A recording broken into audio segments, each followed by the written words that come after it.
த God given assignment. தேவன் நம் ஒவ்வொருவரையும் குறித்தும் ஒரு நோக்கம் ஒன்று வைத்திருக்கிறார். ஒவ்வொருவருக்கும் ஒரு வேலையை கொடுத்துருக்கிறார். நம்ம யாருமே சும்மா இல்லை. இந்த இடத்துல ஒரு வேலை உலக பிரகாரமாக வேலை இல்லைன்னு நினச்சாலும் ஆவிக்குரிய ரீதியில் பரலோகத்திலிருந்து நமக்கு ஒவ்வொருத்தருக்கும் ஒரு வேலையை கர்த்தர் கொடுத்துருக்கிறார். இந்த அப்பாயின்மெண்ட் ஆர்டரை நான் சொல்லுவேன் உங்களுக்கு. உங்களுடைய அப்பாயின்மெண்ட் ஆர்டர் என்ன சொல்லுங்கள்? 1 பேதுரு 2:9.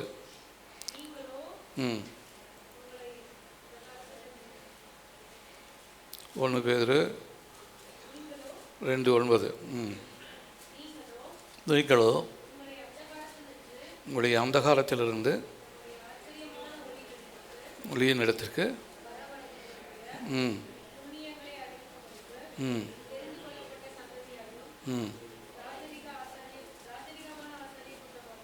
பரிசுத்த ஜாதியாயும் அவருக்கு சொந்த ஜனமாயும் இருக்கிறீர்கள்.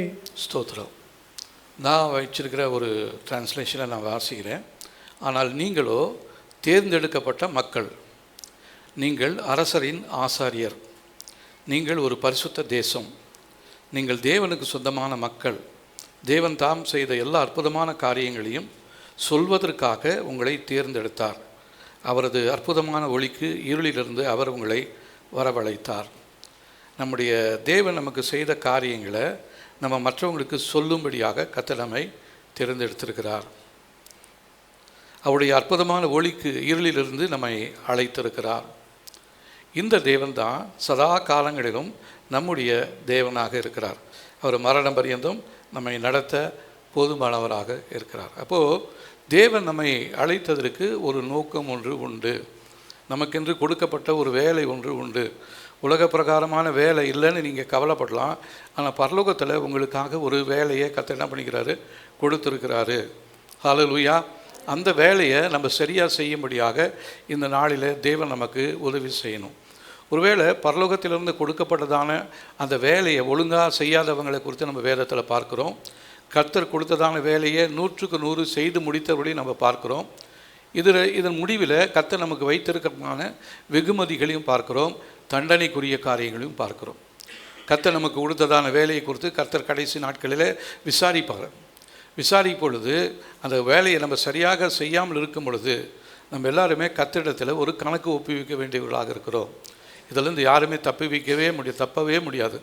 ஏன்னா நம்ம பிறப்பதற்கு முன்பாகவே நம்மை குறித்து தேவன் ஒரு திட்டம் வைத்திருக்கிறார். அந்த திட்டத்தின்படி தான் கர்த்தர் உங்களை, இந்த குடும்பத்தை, சபையை தேவன் கொடுத்திருக்கிறார். ஆகவே இந்த நாட்களில் நமக்கு முதலாவது தேவை என்ன தெரியுங்களா? உங்களை எதற்காக தேவன் தெரிந்து கொண்டார் என்பதை நீங்கள் அறிந்து கொள்ள வேண்டியது மிகவும் அவசியமான ஒன்றாக இருக்கிறது. அவர் குறித்திருக்கிறதான நேரங்கள், அவர் குறித்திருக்கிறதான இடங்கள் எல்லாமே தேவனுடைய புஸ்தகத்தில் உங்களை குறித்து கர்த்தர் தெளிவாக எழுதி வைத்திருக்கிறார். அந்த புஸ்தகத்தில் தேவன் என்ன எழுதி வைத்திருக்கிறாரோ அதுதான் உங்கள் வாழ்க்கையில் இந்த நாட்களில் நடந்து கொண்டிருக்கிறது. நம்ம நினைக்கலாம், என் குடும்பத்தின் நிமித்தமாக நான் இப்படி வந்துட்டேன், என்னுடைய எதிர்காலம் இப்படியா இருக்குது அப்படின்னு நம்ம பலவிதமான காரியங்களை யோசிக்கலாம். ஆனால் உங்களை குறித்து தேவன் தம்முடைய புஸ்தகத்தில் அவர் எழுதி வைத்திருக்கிறார். அவர் என்ன எழுதி வைத்திருக்கிறாரோ அதுதான் இந்த நாட்களில் நம்முடைய வாழ்க்கையில் அவர் நிறைவேற்றி கொண்டே இருக்கிறார். அவருடைய சித்தம் இல்லாமல் எந்த ஒரு காரியத்தையும் அவர் நம்முடைய வாழ்க்கையில் செய்வதே இல்லை. ஏன்னா யோவான் எழுதின சுவிசேஷம் 15ஆம் அதிகாரம் 16ஆம் வசனத்தில் நம்ம வாசிக்கும் பொழுது, நீங்கள் என்னை தெரிந்து கொள்ளவில்லை, நான் உங்களை தெரிந்து கொண்டேன். நீங்கள் என் நாமத்தினாலே பிதாவை கேட்டுக்கொள்வது எதுவோ அதை அவர் உங்களுக்கு கொடுக்கத்தக்கதாக நீங்கள் போய் கனி கொடுக்கும்படிக்கும் உங்கள் கனி நிலைத்திருக்கும்படிக்கும் நான் உங்களை ஏற்படுத்தினேன். அப்போது நாம் அவரை தெரிந்து கொள்ளலை, அவர் தான் நம்மை தெரிந்து கொண்டார். ஏன்? அவர்களை நிலைத்திருக்கும்படியாய் அழைக்கப்பட்டவர்கள் இன்றைக்கி நிறைய பேர் அவருடைய நிலைத்திருக்க முடியாமல் இந்த இடத்தை விட்டு, அந்த செடியை விட்டு, சபையை விட்டு விலகி போயிட்டாங்க. ஆனால் இந்த நாள் பரியந்தம் அழைத்ததான தேவனை பற்றி பிடித்து கொள்ளும்படுக்கு, அவருடைய நிலையில் தங்கியிருப்பதற்கு தேவன் நமக்கு உதவி செய்திருக்கிறார். எதற்காக? அவருக்கென்று மிகுதியான கனிகளை கொடுக்கும்படியாக, அந்த கனிகள் நம்முடைய வாழ்க்கையில் நிலைத்திருக்கும்படியாக தேவன் நம்மை தெரிந்து கொண்டிருக்கிறார். சற்று யோசித்து பாருங்கள், உங்களுடைய வாழ்க்கையில் கனிகள் கொடுக்கக்கூடியதான வாழ்க்கையாக இருக்கிறதா? தேவன் தெரிந்து கொண்டது உண்மை, உங்களுக்கு கொடுத்ததான வேலை உண்மை, அதில் நீங்கள் கனி கொடுக்குறீங்களா? ஒருவேளை ஜெபிப்பதற்காக கர்த்தர் உங்களை தெரிந்து கொண்டிருப்பாரானால் நீங்கள் ஜெபிக்கக்கூடிய வேலையில் நீங்கள் நிலைத்திருக்க வேண்டும். மற்றவங்களுக்கு சுவிசேஷத்தை சொல்லுவதற்காக கர்த்தர் உங்களை தெரிந்தெடுத்திருப்பாரானால் நீங்கள் மற்றவர்களுக்கு சுவிசேஷத்தை சொல்லக்கூடிய வேலையில் நாம் தரித்திருக்க வேண்டும். இதுதான் நம்முடைய வேலை. கர்த்தர் நம்மை அழைத்திருக்கிறார். நாம் அவரை தெரிந்து கொள்ளலை, அவர் தான் நம்மை அழைத்திருக்கிறார். எப்போ? தாயின் கருவிலே உருவாவதற்கு முன்னமே கர்த்தர் உங்களையும் என்னையும் தெரிந்து கொண்டு தம்முடைய நித்திய நோக்கத்தை நிறைவேற்றும்படியாக, அந்த நித்திய திட்டத்தை நம்முடைய வாழ்க்கையில் நிறைவேற்றும்படியாக கர்த்தர் நம்மை தெரிந்து கொண்டிருக்கிறார். இந்த தெய்வீக நோக்கம் என்பது என்ன அப்படின்னா, இது தேவனால் தெரிந்து கொள்ளப்பட்டது. இது நம்மால் செலக்ட் பண்ணவே இல்லை. தேவன் தான் நமக்கு இதை என்ன பண்ணிக்கிறாரு, கொடுத்துருக்கிறார். நமக்கு இந்த வேலை தான் அப்படின்னு சொல்லி தேவன் நமக்கு ஒரு வேலையை கர்த்தர் கொடுத்துருக்கிறார். இதில் தேவனுடைய திட்டமும் நோக்கமும் இதில் அடங்கியிருக்கிறது. அந்த வேலையில் தேவனுடைய திட்டமும் நோக்கமும் அதில் நமக்காக இருக்கிறது. இந்த வேலையில் தேவனுடைய நாமம் மகிமைப்படும்படியாய் தேவன் நம் மூலமாக கிரியை செய்கிறார். மற்றபடி வேறொன்றும் அல்ல, நமக்கு மகிமை உண்டாக்கும்படியாக தேவன் கிரியை செய்கிறார். இன்று அநேகர் வெற்றியை விரும்புகிறார்கள், ஆனால் தேவனோ நம்மிடத்தில் கீழ்ப்படிதலை எதிர்பார்க்கிறார். நம்ம வெற்றி பெற்றா இருந்தால் பரவாயில்ல, தேவன் நம்மக்கிட்ட எதிர்பார்க்கறது என்ன தெரியுங்களா? நீ எனக்கு முழுசுமாக கீழ்ப்படிந்தலாம் போதும். நான் நடத்தி கொண்டு போகிற இடங்களுக்கு நீ உண்மையாக நீ நடந்து வா. நான் யாருக்கிட்ட என்ன வார்த்தை சொல்லணும்னு நான் சொல்கிறேனோ அந்த வார்த்தைகளை நீ அவங்கக்கிட்ட தெளிவாக சொல்லு. யாருக்காக ஜெபிக்கும்படி நான் உனக்கிட்ட உந்துதல் கொடுக்குறேனோ நீ அவர்களுக்காக ஜெபி. இந்த காரியத்தை தான் கர்த்தர் நம்ம இடத்துல கேட்குறாரு. ஆனால் நிறைய நேரத்தில் கர்த்தர் நம்ம பார்த்து இந்த ஜெபிக்க முடியாது சொல்கிற நேரத்தில் நம்மளால் ஜெபிக்க முடிகிறது இல்லை. ஏன் அப்படின்னா, ஒரு விதமான சோம்பேறித்தனம், ஒரு விதமான போராட்டங்கள். ஜெபிக்கிறத பிசாசு விரும்பவே மாட்டான். ஜெபிக்கிற ஜனங்களுக்கு என்றைக்கும் விடுதலை உண்டு. ஜெபிக்கிற ஜனங்களுக்கு என்றைக்கும் பாதுகாப்பு உண்டு. ஜெபிக்கிற பிள்ளைகளுக்கு என்றைக்கும் பரிசுத்த வாழ்க்கை வாழ தேவன் உதவி செய்கிறவராக இருக்கிறார். அதனால் நம்ம ஜெபிக்க துவங்கினோம்னாவே எதிராளிகளுக்குள்ள ஒரு போராட்டம் வந்துடும். இவன் ஜெபிக்க ஆரம்பிச்சிட்டான், இனிமேல் இவங்கிட்ட எதையுமே செய்ய முடியாது, இவங்கிட்ட இந்த குடும்பத்துக்குள்ளே எந்த அழிவுமே ஏற்படுத்த முடியாது, இந்த குடும்பத்துக்குள்ளே எந்த பிரச்சனையும் பிரிவினையும் ஏற்படுத்த முடியாதுன்னு சொல்லி அவனுக்கு நன்றாக தெரியும். அதனால் அவனுக்கு கொடுக்கப்பட்டதான அந்த வேலையில் அவன் உண்மையுள்ளவனாக இருக்கும்படியாக ஜெபிக்கிறதான நமக்கு ஜெபிக்க முடியாதபடி ஒரு தடையை ஏற்படுத்தி கொண்டிருக்கிறான். ஆனால் கர்த்தர் நம்மளை நம்பி கொடுத்துருக்கிறதான வேலையில் நம்ம உண்மை இல்லாதவர்களாக இருந்து கொண்டே இருக்கிறோம். இந்த நாளில் நம்ம அதற்காக நாம் தேவ சமூகங்களை நாம் ஜெபிக்க வேண்டியது அவசியமாக இருக்கிறது. ஒவ்வொரு தேவ பிள்ளைகளுக்கும் ஒரு தனித்தனி திட்டத்தை, தனித்தனி வேலையை கர்த்தர் வைத்திருக்கிறார். எத்தனையோ லட்சம் பேர் இருக்கிறோம். அந்த ஒவ்வொருத்தருக்குமே தனித்தனியான ஒரு வேலையை கர்த்தர் கொடுத்துருக்கிறார். இதில் முக்கியமாக பார்த்தீங்கன்னா, மோசேயை பார்த்தீங்கன்னா அவருக்கு ஒரு வேலையை கொடுத்துருக்கிறாரு. அவருக்கு என்ன வேலை? இஸ்ரவேல் ஜனங்களை எகிப்தின் அடிமைத்தனத்திலிருந்து விடுவித்து அவங்கள கானானுக்குள்ளே கொண்டு செல்ல வேண்டியதான ஒரு பெரிய பொறுப்பை மோசேக்கு கொடுத்துருக்கிறார். அந்த நாட்களிலே மோசே அவருடைய இஷ்டத்துக்கு போய் தேவனுடைய வார்த்தைகளுக்கு கீழ்ப்படியாமல் தன்னுடைய இஷ்டத்தின்படி நடத்தி கொண்டு போயிருந்தால் அந்த இஸ்ரவேல் ஜனங்களுடைய விடுதலை ஒரு கேள்விக்குறியாக இருந்திருக்கும். ஒருவேளை மோசே இல்லைனாலும் வேற ஒருத்தரை கொண்டு அந்த இடத்துல செய்வதற்கு தேவனுக்கு முடியும். ஆனால் கர்த்தர் மோசையை குறித்து ஒரு தீர்மானம் போட்டிருந்தார். அவனை குறித்து அவன் மேலே ஒரு அடையாளத்தை போட்டிருந்தார். இவன் தான் என்னுடைய ஜனங்களை எகிப்திலேருந்து மீட்டு கொண்டு வந்து கானானுக்குள்ளே நடத்தி போவான் அப்படின்னு சொல்லி அவனுக்குரியதான எல்லா குணாதிசயங்களையும் கர்த்தர் அவனுக்கு கொடுத்திருந்தார். மிகவும் பொறுமையுள்ளவனாய் அவனை கர்த்தர் மாற்றினார்.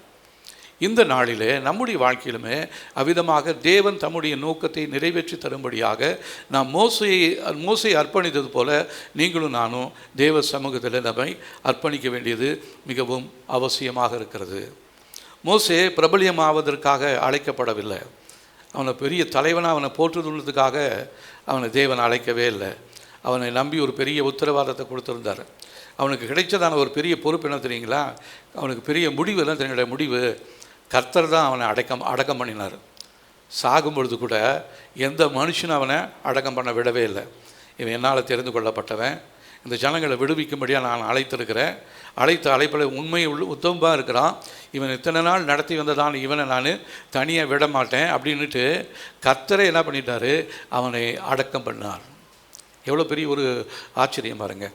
கடந்த நாட்களில் ஒரு அரசியல் தலைவர் ஒருத்தர் இறந்துட்டார். அந்த அரசியல் தலைவர் இறந்தவுடனே நிறையா அரசியல் தலைவர்கள் போய் எல்லாமே அவருக்கு மாலையெல்லாம் போட்டாங்க. ஆனால் அதில் ஒருத்தர் நேற்று அவர் சொல்லும் பொழுது சொல்கிறாரு, இதில் உச்சக்கட்டமான அந்த மனிதனுக்கு கிடைத்ததான ஒரு உயர்வு அந்தஸ்து என்ன தெரியுங்களா, நம்முடைய சிஎம் இருக்கிறார் பார்த்தீங்களா, அவர் போய் அந்த அடக்கத்தில் போய் கலந்து கொண்டு அவர் ஒரு ரெட் சல்யூட் ஒன்று அடித்தாராம். வீர வணக்கம் வீர வணக்கம் அப்படின்னு சொல்லி அவர் கடைசியாக ரெண்டு மூணு கோஷங்கள் போட்டிருக்கிறார். அப்போது அந்த மனுஷனுக்கு கிடைத்ததான ஒரு உயர்ந்த அந்தஸ்து என்ன தெரியுங்களா, அவர் இத்தனை வருஷம் அரசியல் இருந்திருந்தாலும், எத்தனையோ அரசியல் தலைவரை அவர் பார்த்துருந்தாலும், கடைசி நேரத்தில் அவருடைய அந்த அடக்கத்துக்கு பார்த்திங்கன்னா நம்முடைய சிஎம்ஏ போய் என்ன பண்ணிக்கிறாரு, அவருக்கு ஒரு ராயல் சல்யூட் அடிச்சிருக்கிறார். இது எவ்வளோ மேன்மை பார்த்தீங்களா. இதை விட மேன்மையானது தான் கர்த்தர் நமக்கு கொடுக்கறதான ஒரு பெரிய அந்தஸ்து. இதை இழந்து போயிட்டோம்னா நம்மளை போல ஒரு துரதிர்ஷ்டசாலிக வேறு யாருமே இருக்க மாட்டாங்க. மூசையை பாருங்கள், அவர் இறந்த பின்னாடி அவரை அடக்கம் பண்ணுவதற்கு வேறு எந்த மனுஷனுடைய கையிலையும் கொடுக்கல. என்னால் தெரிந்து கொள்ளப்பட்டவன் 40 வருஷம் அந்த வனாந்தரத்தில் நடத்தி வந்தேன். இந்த ஜனங்கள் எல்லாத்தையும் எவ்வளோ கஷ்டத்தோடு நடத்தி வந்திருக்கிறான். ஒவ்வொரு முறையும் நான் அழிக்கணும்னு நான் சித்தம் வைத்திருந்தாலும் என் சமூகத்தில் அந்த ஜனங்களுக்காக அவன் என்ன பண்ணியிருக்கிறான், மன்றாடி திறப்பில் நின்று ஜெபித்து கொண்டு இருக்கிறான். அதனால் அவனுடைய அடக்கத்தை நானே தான் செய்வேன் அப்படின்னு சொல்லி கர்த்தர் என்ன பண்ணிட்டார், அந்த அடக்க ஆராதனையை கர்த்தரே செய்திருக்கிறார். அப்போ நம்ம தேவனுடைய வேலையை நம்ம உண்மையும் உத்தமமாக செய்யும் பொழுது நம்முடைய முடிவு பார்த்திங்கன்னா மிகவும் சம்பூர்ணமான ஒன்றாக இருக்கும். கர்த்தருக்கு பிரியமான மனுஷனுடைய முடிவு பார்த்திங்கன்னா மற்ற மனுஷர்களுக்கு முன்பாக, உலகத்தாருக்கு முன்பாக அது மேன்மையுள்ளதாக இருக்கும். அதில் எந்த விதமான குறைவுமே இருக்காது. கர்த்தர் நம்மோடு இருப்பாரானால், நாம் தேவனுடைய நடத்திப்புக்கு முழுதுமாய் கீழ்ப்படிந்து இருப்போமானால், கர்த்தர் நடத்தி செல்கிற பாதைகளிலே நாம் நடப்போமானால் நம்முடைய முடிவு பெரிய ஆசீர்வாதமாக இருக்கும். அது இந்த உலகத்தில் எந்த மனுஷனுக்கும் கிடைக்க முடியாத ஒரு பெரிய அந்தஸ்தை தேவன் நமக்கு வைத்திருக்கிறார். அதை நாம் இந்த நாட்களில் பெற்றுக்கொள்ள வேண்டும். அப்போது கர்த்தர் எதற்காக என்னை அழைத்தார், என் கையில் என்ன வேலையை கொடுத்துருக்கிறாருன்னு நம்ம அதை தெரிஞ்சு கொண்டு அதன்படி நடக்கும் பொழுது நம்முடைய முடிவு மேன்மையானதாக இருக்கும். அடுத்ததாக சாமுவேல் தீர்க்கதரிசியை தெரிந்து கொண்டார். இவரை தெரிந்து கொள்ளும் பொழுது அந்த 1 சாமுவேல் 3:19 பார்த்தீங்கன்னா, சாமுவேல் வளரும் பொழுது கர்த்தர் அவனோடையே இருந்தார்.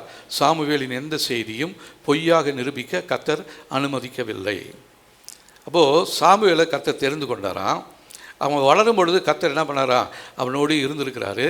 அவன் வாயிலிருந்து பிறந்த எந்த செய்தியுமே பொய்யாக அல்ல, பொய்யாக கர்த்தர் அனுமதிக்கவே இல்லையா. வாயிலிருந்து பிறக்கிற ஒவ்வொரு சத்தமும் ஒவ்வொரு வார்த்தையும் தேவனுடைய திட்டத்தையும் தீர்மானத்தையும் உறுதியாக நிறைவேற்றினது.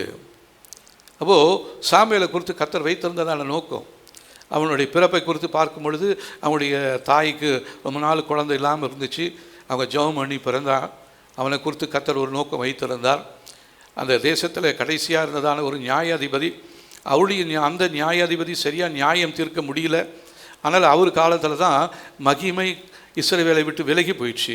அந்த விலகி போன மகிமையை மறுபடியுமாக அந்த இஸ்ரவேல் ஜனங்களுக்குள்ளே கொண்டு வந்து நிலைநிறுத்தும்படியாக சாமுவேலை கர்த்தர் முதலாவது தீர்க்கதரிசியாக எழுப்பினார். அதுக்கு முன்னாடி நிறைய தீர்க்கதரிசி இருந்தாலும் சாமுவேலை போல ஒரு வல்லமையுள்ள ஒரு தீர்க்கதரிசியை இதுவரையிலும் நம்ம பார்க்கல. அப்போ கர்த்தர் அழைத்தார்னா அந்த அழைப்பு ஒரு விசேஷமான அழைப்பாக இருக்கும். அதில் யாராலையும் குறை சொல்லவே முடியாது, குற்றம் சொல்லவே முடியாது, குறை கண்டுபிடிக்கவே முடியாது. உங்களோட போட்டியாளர்கள் எத்தனையோ பேர் போட்டியில் இருந்தாலும் உங்களை கர்த்தர் ஒரு விசேஷவனமாக உங்களை உயர்த்தி வச்சிருப்பார். நீங்கள் தொழில் செய்தாலும் சரி, குடும்பம் நடத்தினாலும் சரி, என்ன காரியம் செய்தாலும் சரி, அதில் உங்களை தனித்துவமாக உங்களை பிரகாசிக்க செய்வார். நம்ம ஏன்னா உங்கள் மேலே ஒரு நட்சத்திரத்தை கர்த்தரால் உண்டாக்கப்பட்ட ஒரு நட்சத்திரம் உண்டு. நான் கடந்த நாட்களில் நான் பேசியிருக்கேன். நம்ம எல்லார் மேலேயுமே ஒரு நட்சத்திரத்தை கர்த்தர் உண்டாக்கியிருக்கிறார். அந்த நட்சத்திரம் தான் நம்ம இந்த நாள் பரியந்தம் நம்மை நடத்துகிறதாக இருக்கிறது. அதனால் தேவன் அழைத்ததான அந்த அழைப்பில் நம்ம உண்மையாய் உத்தமமாய் நிற்கும் பொழுது கர்த்தருடைய சமூகத்திலிருந்து நம்ம ஆசீர்வாதத்தை பெற்றுக்கொள்ள போதுமானதாக இருக்கிறது. அடுத்ததை பார்த்திங்கன்னா பவுல், இவர் பிரதானமான ஒரு அப்போஸ்தலனாக கர்த்தர் இவரை அபிஷேகித்து வைத்திருந்தார். இவரை குறித்து சொல்லும் பொழுது அப்போஸ்தலர் 26:16 எழுந்திரு, நான் உன்னை எனது ஊழியனாக தேர்ந்தெடுத்திருக்கிறேன், நீ எனக்கு சாட்சியாக இருப்பாய். இன்று பார்த்த என்னை பற்றிய செய்திகளையும் உனக்கு நான் காட்டப்போகிற விஷயங்களையும் நீ மக்களுக்கு கூறுவாய். அப்போது கர்த்தர் பவுலை குறித்து ஒரு பெரிய திட்டம் ஒன்று வச்சுருந்தார். அவருக்கு நிறைய காட்சிகளை கொடுத்தார். இப்போது பவுல் மாத்திரம் இல்லாமல் இருந்திருந்தால் நமக்கு நிறைய காரியங்கள் ரகசியமாகவே இருந்திருக்கும். விசேஷமாக பரலோகத்தை குறித்து, வானமண்டலங்கள் இருக்கிற அந்த அடுக்கடுக்கான அந்த அந்த பிசாசுடைய வழிமுறைகள், தேவனுடைய ராஜ்யத்தினுடைய வழிமுறைகள் நமக்கு தெரியாமல் இருந்திருக்கலாம். ஆனால் எல்லாத்தையுமே விளக்கும்படியாக கர்த்தர் பவுலை தெரிந்து கொண்டார். காரணம் தெரியுங்களா? அவன் மேலே ஒரு விசேஷித்ததான அபிஷேகத்தை வைத்திருந்தார். இப்போ நம்ம மேலேயுமே கர்த்தர் ஒரு விசேஷித்ததான அபிஷேகத்தை வைத்திருக்கிறார். அந்த அபிஷேகம் நம்முடைய வாழ்க்கையில் செயல்பட வேண்டும்படி நாம் இந்த நாளிலே நம்மை அர்ப்பணிக்க வேண்டியது மிகவும் அவசியமான ஒன்றாக இருக்கிறது. ஆகவே உங்களை குறித்து தேவன் வைத்திருக்கிறதான அந்த வேலை, உங்களுக்காக அவர் கொடுத்திருக்கிறதான அந்த திட்டம், உங்களை குறித்து, உங்களுடைய குடும்பத்தை குறித்து கர்த்தர் வைத்திருக்கிற நோக்கம், அது விசேஷமானது. அதை யாராலையுமே மாற்றவே முடியாது. முதலாவது, தேவன் இந்த பூமியிலே மனிதனை உருவாக்கும் பொழுது அவனை குறித்து ஒரு திட்டம் ஒன்று வைத்திருந்தார். ஆதியாகமம் 21ஆம் அதிகாரம்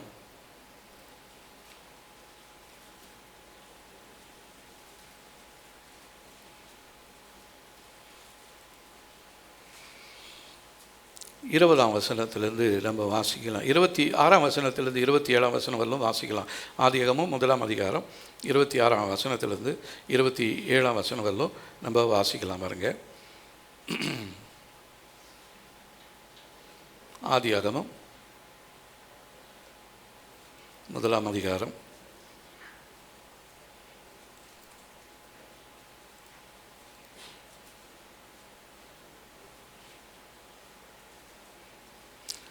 'அதன் பிறகு தேவன், நாம் மனுக்குலத்தை நமது சாயலில் உருவாக்குவோம். மனிதர்கள் நம்மை போல இருப்பார்கள். அவர்கள் கடலில் உள்ள எல்லா மீன்களையும் வானத்தில் உள்ள பறவைகளையும் ஆண்டு கொள்ளட்டும். அவர்கள் பெரிய மிருகங்களையும் தரையில் ஊறும் உயிரினங்களையும் ஆண்டு கொள்ளட்டும் என்று சொன்னார். எனவே தேவன் தமது சொந்த சாயலிலேயே மனுக்குலத்தை படைத்தார். தேவனுடைய சாயலாகவே அவர்களை படைத்தார். தேவன் அவர்களை ஆண் என்றும் பெண் என்றும் படைத்தார். அப்போது நம்மை உருவாக்கினதான தேவனுக்கு ஒரு நோக்கம் உண்டு. நம் முழு உலகத்தையும் ஆளுகை செய்யும்படியாகவே கர்த்தர் நம்மை தெரிந்து கொண்டிருக்கிறார். ஆனால் இன்றைக்கி நாம் முழு உலகத்தையும் ஆளுகை செய்கிறோமா, அல்லது பாவ காரியங்களும் அக்கிரமங்களும் நம்மையும் நம்முடைய குடும்பத்தையும் ஆளுகை செய்து கொண்டிருக்கிறதா என்று நாம் ஆராய்ந்து பார்ப்பது மிகவும் முக்கியம். தேவன் தம்முடைய சாயலாகவே நம்மை உருவாக்கினார் என்று சொன்னால், தேவனுடைய குணாதிசயத்தை நாம் நம்முடைய வாழ்க்கையில் பிரதிபலிக்க வேண்டும். தேவனுடைய குணாதிசயம் என்று பார்க்கும் பொழுது, அவர் அன்பு மிகுந்தவராய் இருந்தார், பரிசுத்தம் உள்ளவராய் இருந்தார், நீதியையும் நியாயத்தையும் இந்த பூமியிலே உண்டாக்கினார், பாதுகாத்து கொண்டார். அப்போ தேவனுடைய அந்த சுபாவம் இந்த நாட்களிலே நம்முடைய வாழ்க்கையில் வெளிப்படுகிறதா? தேவனுடைய அன்பு நம்முடைய வாழ்க்கையில் வெளிப்படுகிறதா? தேவனுடைய பரிசுத்தம் நம்முடைய வாழ்க்கையில் வெளிப்படுகிறதா? தேவன் விரும்புகிற நீதி நம்முடைய குடும்பத்தில் இருக்கிறதா? சற்று யோசித்து பாருங்கள். நம்முடைய அன்பு எவ்விதமாக இருக்கிறது? அன்பு காணல் நீரை போல் இருக்கிறதா?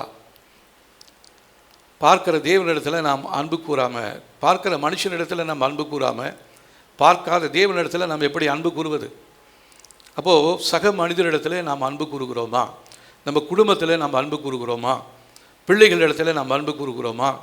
பெற்றோர்களிடத்தில் நாம் அன்பு கூறுகிறோமா?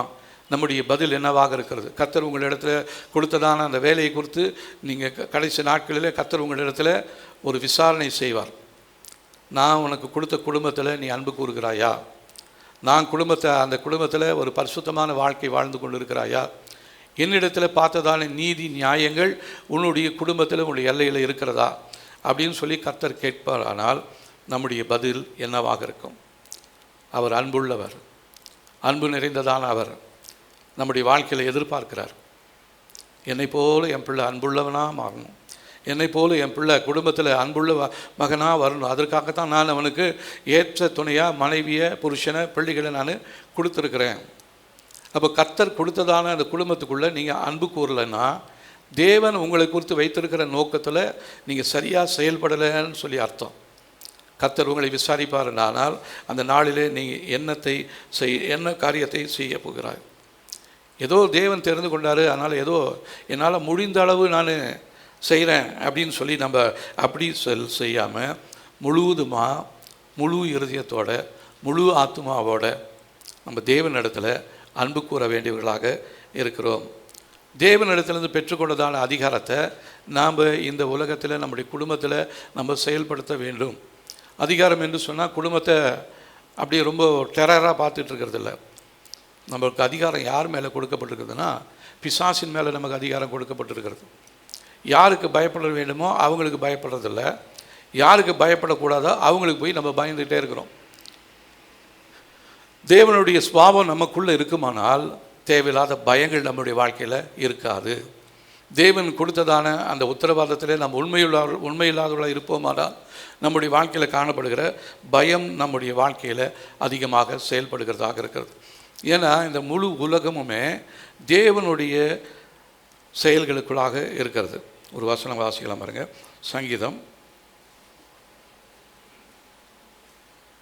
24ஆம் அதிகாரம் 1ஆம் வசனம். பூமியும் அதில் உள்ள எல்லா பொருட்களும் கர்த்தருடையவை, உலகமும் அதன் ஜனங்களும் அவருக்கே உரிமையாம். ஸ்தோத்திரம். பூமியும் அதன் நிறைவும் உலகமும் அதில் உள்ள குடிகளும் கர்த்தருடையது. அப்போது இந்த பூமியை கர்த்தர் என்ன பண்ணிக்கிறார்? தன்னுடைய ஆளுகைக்குள்ளாக வைத்திருக்கிறார். அதை நம்முடைய கையில் கொடுத்துருக்கிறாரு. நான் ஆளுகை செய்கிற மாதிரி நான் என்ன பண்ணணும்? இந்த பூமியை ஆளுகை செய்யணும். நான் விரும்புகிற வண்ணமாக இந்த உலகத்தை நீ என்ன பண்ணணும்? நீ நியாயம் இருக்கணும். பிசாசுக்கு மேலே உனக்கு நான் அதிகாரத்தை கொடுத்துருக்குறேன், வியாதியின் மேலே உனக்கு அதிகாரத்தை கொடுத்துருக்குறேன். ஆனால் எத்தனை நேரத்தில் நம்ம பிசாசுக்கும் பலவீனங்களுக்கும் நம்ம பயந்து கொண்டே இருக்கிறோம். அப்போல்லாம் நம்ம கையில் கர்த்தர் கொடுத்ததான அந்த உத்தரவாதத்தை நம்ம உணராமல், தேவன் கொடுத்ததான வேலையை சரியாக செய்யாமல் நாம் தவறும் பொழுது நிச்சயமாகவே கர்த்தர் நம்மிடத்தில் கணக்கு கேட்பாரானால் நாம் என்ன பதில் சொல்லுவோம்? பிசாசுக்கு மேலே நமக்கு அதிகாரத்தை கொடுத்துருக்கிறாரு.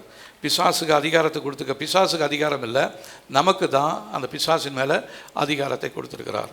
அந்த பெற்றுக்கொண்டதான அதிகாரத்தை நீங்களும் நானும் பிசாசு மேலேயும் வியாதியின் மேலேயும் நாம் செய்கிறோமா, அல்லது ஆளுகை செய்கிறோமா, அல்லது பயந்து கொண்டு இருக்கிறோமா? ஒரு கேள்வி கேட்டு பாருங்கள். உங்களுடைய வாழ்க்கையில் எது அதிகமான பயத்தை ஏற்படுத்தி கொண்டு இருக்கிறது? உங்களுடைய வியாதி குறித்து நீங்கள் அதிகமாக பயப்படுறீங்களா? கர்த்தர் உங்களுக்கு ஒரு அதிகாரத்தை கொடுத்துருக்கிறாரு. வியாதியின் மேலே கர்த்தர் அதிகாரத்தை கொடுத்துருக்கிறாரு. நடக்க முடியாத ஒரு காரியத்தை குறித்து நீங்கள் பயப்படவே தேவையில்லை. உங்களுடைய பிள்ளைகளுடைய திருமணம் நடக்கலையே நீங்கள் பயந்து கொண்டே இருக்க வேண்டாம். அது இயேசுவின் நாமத்தில் நடக்கும் என்று சொல்லி நீங்கள் விசுவாசித்து நீங்கள் அந்த காரியத்தில் நீங்கள் கட்டளையிடுவீர்களானால் நிச்சயமாகவே தடைப்பட்டிருக்கிறதான அந்த காரியங்கள் உங்களுடைய வாழ்க்கையில் நடக்கும். இதுவரையும் நீங்கள் இழந்து போனதான எல்லா சமாதானத்தையும் சந்தோஷத்தையும் நீங்கள் பெற்றுக்கொள்ளும்படியாக தேவன் நம்மை இந்த நாட்களிலே உருவாக்கி வைத்திருக்கிறார். அடுத்ததாக நம்மளை தெரிந்து கொண்டதற்கு என்ன ஒரு முக்கியமான ஒரு காரியம் அப்படின்னா, நம்ம எப்பயுமே அவரோட ஒரு தொடர்பில் இருக்கணும். ஆதியாகமம் 2ஆம் அதிகாரம்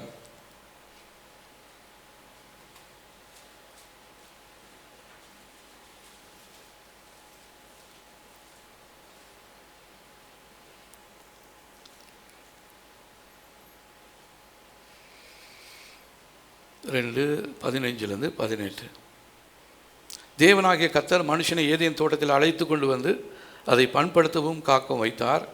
தேவனாகிய கர்த்தர் மனுஷனை நோக்கி, நீ தோட்டத்தில் உள்ள சகல விருட்சத்தின் கனிகளையும் புசிக்கலாம், ஆனாலும் நன்மை தீமை அறியத்தக்க விருட்சத்தின் கனியை புசிக்க வேண்டாம், அதை நீ புசிக்கும் நாளிலே சாகவே சாவா என்று கட்டளையிட்டார். அப்போது தேவன் இந்த ஏதேம் தோட்டத்தில் ஆதாமையும் ஏவாளையும் உருவாக்கினதற்கு ஒரு நோக்கம் உண்டு. ஒரு சந்தோஷமான ஒரு குடும்பத்தை ஏற்படுத்தி அவங்களுடைய பிள்ளைகளை பெற்று அந்த பிள்ளைகளுக்கு அடுத்த சந்ததியில் அது பிள்ளைங்க என்னெல்லாம் கை கொள்ளணும்னு சொல்லி அந்த பிள்ளைகளுக்கு சொல்லிக் கொடுக்கக்கூடிய கட்டளைகளை எல்லாம் கர்த்தர் அவங்களுக்கு சொல்லி கொடுத்துருந்தார். ஆனால் இதுக்கு நடுவில் விரோதியானவன் அவன் தந்திரமாக உள்ளே நுழைந்து கர்த்தர் ஆதாமுக்கும் ஏவாளுக்கும் கொடுத்ததான அதிகாரத்தை அவன் பறித்து கொண்டு அவன் கையில் இருந்ததான பயப்படுகிற காரியத்தை, பாவத்தை ஆதாம் ஏவாளுக்கு கொடுத்துட்டார்.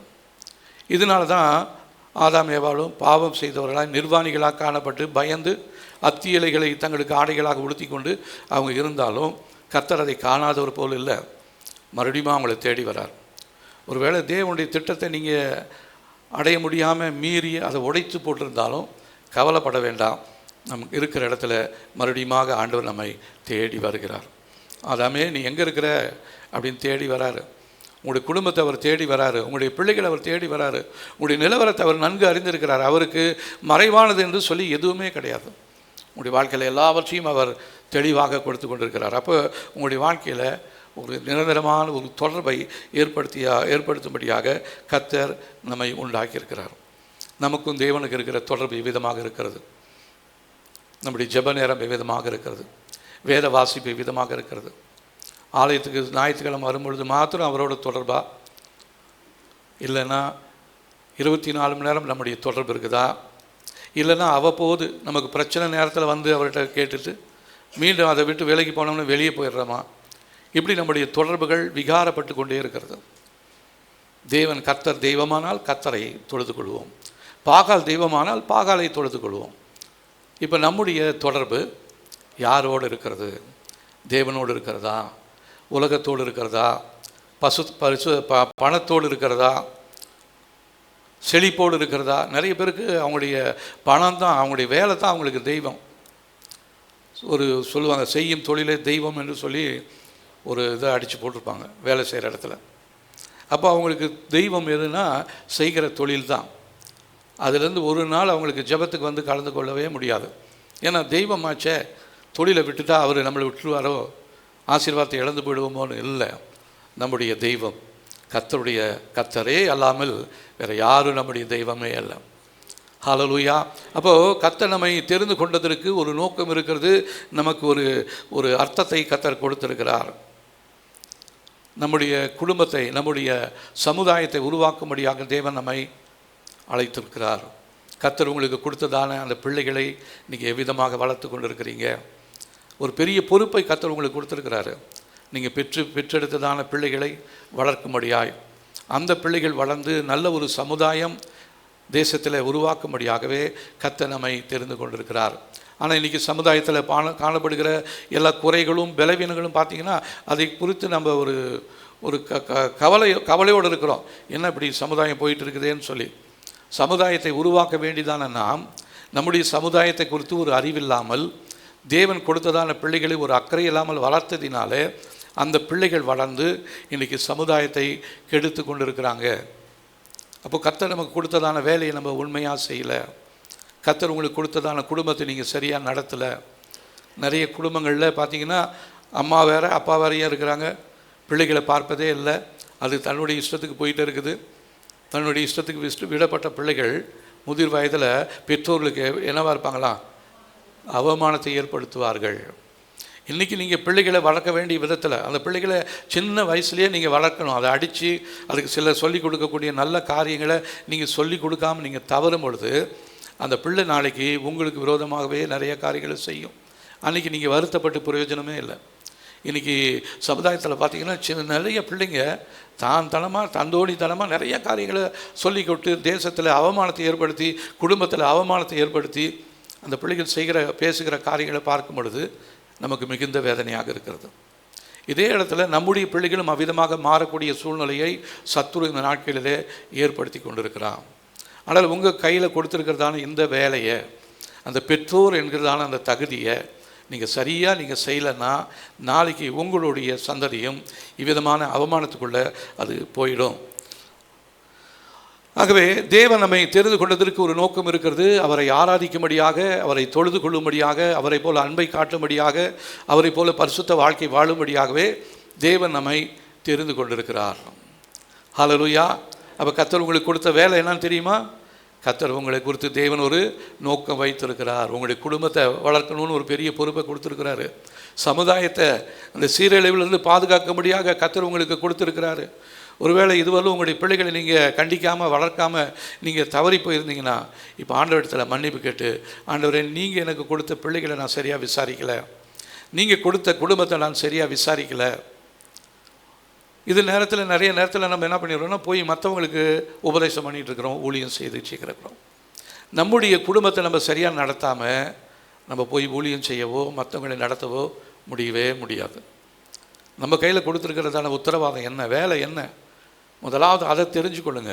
கர்த்தர் உங்களுக்கு கொடுத்துருக்கிறதான குடும்பத்தை குறித்து கர்த்தர் என்ன நோக்கம் வைத்திருக்கிறார், என்ன திட்டம் வைத்திருக்கிறார், அதை குறித்து நம்ம ஜெபிக்கணும். இப்போ நம்ம ஜெபிக்கலாமா?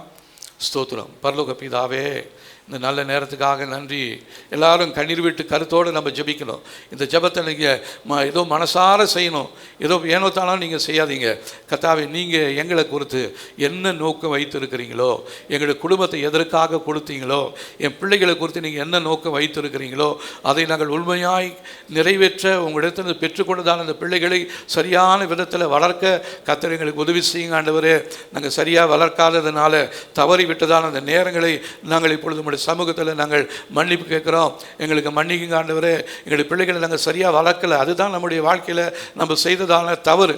அந்த பிள்ளைகளுடைய இஷ்டத்துக்கு நம்ம விட்டுட்டோம். அதுதான் இன்றைக்கி வேதனையில் இருக்கிறோம். நிறைய பெற்றோர்கள் வேதனையோடு இருக்கிறோம். கர்த்தர் அந்த வேதனையை மாற்றக்கூடிய வல்லமை உள்ளவர். இந்த நாளில் நம்முடைய ஜெபத்தை கேட்டு நமக்கு பதில் தர அவர் போதுமானவராக இருக்கிறார். ஸ்தோத்திரம். ஜெபம் பண்ணலாம். ஹல்லேலூயா. உங்களுடைய குடும்பத்தை குறித்து, உங்களுடைய எதிர்காலத்தை குறித்து தேவன் என்ன நோக்கம் கொடுத்துருக்கிறார், எந்த நோக்கத்திற்காக உங்களுக்கு குடும்பத்தை கொடுத்துருக்கிறாரோ, எந்த நோக்கத்திற்காக உங்களுடைய பிள்ளைகளை கொடுத்துருக்கிறாரோ, அந்த நோக்கத்தை நீங்கள் அறியாமல் அந்த பிள்ளைகளை வளர்க்கவே முடியாது. ஆகவே தேவனிடத்தில் நாம் திட்டத்தை, தேவனிடத்தில் ஞானத்தை கேட்க போகிறோம். ஏன்னா நம்மளை குறித்து அவர் ஒரு திட்டம் பண்ணி நம்மளுடைய புஸ்தகத்திலே எழுதி வைத்திருக்கிறார். அதுதான் நம்முடைய வாழ்க்கையில் நிறைவேற போகிறது. இன்றைக்கி தேவன் விரும்புகிற வண்ணமாய் நம்முடைய குடும்பம் நடத்த முடியாதபடிக்கு பிசாசு விரும்புகிற வண்ணமாய் நம்முடைய குடும்பம் சீரழிந்து போயிருக்கிறதுக்கு காரணம் நம்ம கையில் தேவன் கொடுத்ததான உத்தரவாதத்தை உணராமல், தேவன் நமக்கு கையில் கொடுத்ததான வேலையை உதாசீனப்படுத்தி நம்முடைய இஷ்டத்திற்கு நம்முடைய பிள்ளைகளை வளர்த்துட்டோம், குடும்பத்தை நடத்தி போயிட்டோம். ஆனாலும் இப்போது தேவன் அதிலிருந்து ஒரு விடுதலை கொடுக்க அவர் போதுமானவராக இருக்கிறார்.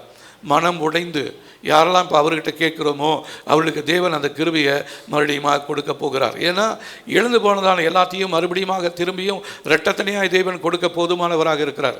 இந்த வருஷத்தில் ரெஸ்டரேஷனை தான் அவர் செய்திருக்கிறார். உன் வாழ்க்கையில் எதெல்லாம் நீ இழந்து போயிட்டியோ, உன் குடும்பத்தில் எதெல்லாம் உன்னால் செய்ய முடியலையோ அதை நான் உன்னுடைய வாழ்க்கையில் மறுபடியும் ரெஸ்டோர் பண்ண போகிறேன்.